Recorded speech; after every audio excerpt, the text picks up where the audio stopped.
Most designers submit a lookbook. Grace Wells Bonner submitted a 10,000 word dissertation with her first collection. This is Nanadu. We're looking at the culture behind the craft. This is Wells Bonner's origin story. She grew up in southeast London. English mother, Jamaican papa. Her grandfather was a tailor. The craft runs in the family. In her early 20s, she traveled to Ghana and fell in love with a way of living and seeing. Ghana is a vibe. I keep telling you, she tasted Ghanaian jollof. She would never be the same. Who would be? She came back to Central St. Martin's with a new level of understanding. In 2014, she graduated with a collection called Afrique. The backdrop was a painted Lagos garden, lush, tropical, deliberately Niger.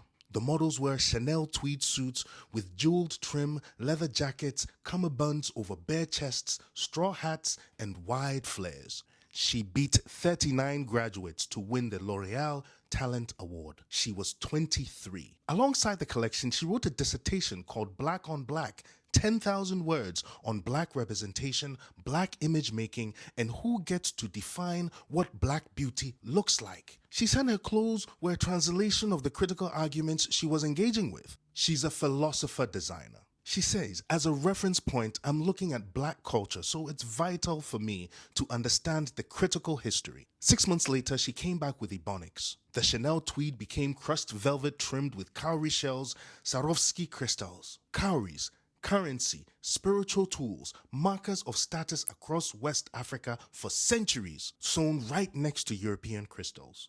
The two systems of value on the same jacket. That jacket and those trousers would retail together for $7,000. Imagine this. She's not mixing cultures. She's saying they were never separate. She took denim, workwear, laborer's cloth, and cut it in pinstripes, the language of the banker's suit, wrapped it with a raw silk cummerbund. On the back pocket, in cursive orange thread, Afro.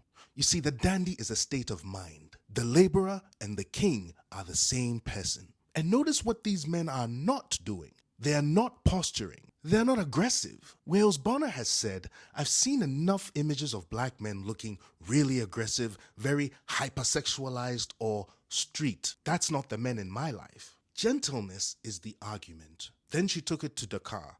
And when a child in Dakar raises his arm with black genius sewn down the sleeve, a phrase Wells Bonner pulled from Amiri Baraka's 1970s In Our Terribleness. She wasn't naming a collection, she was naming a fact. Everything since, the Adidas sneakers, the Lewis Hamilton suit, the Hermes appointment, grew from this intellectual framework she built small by small.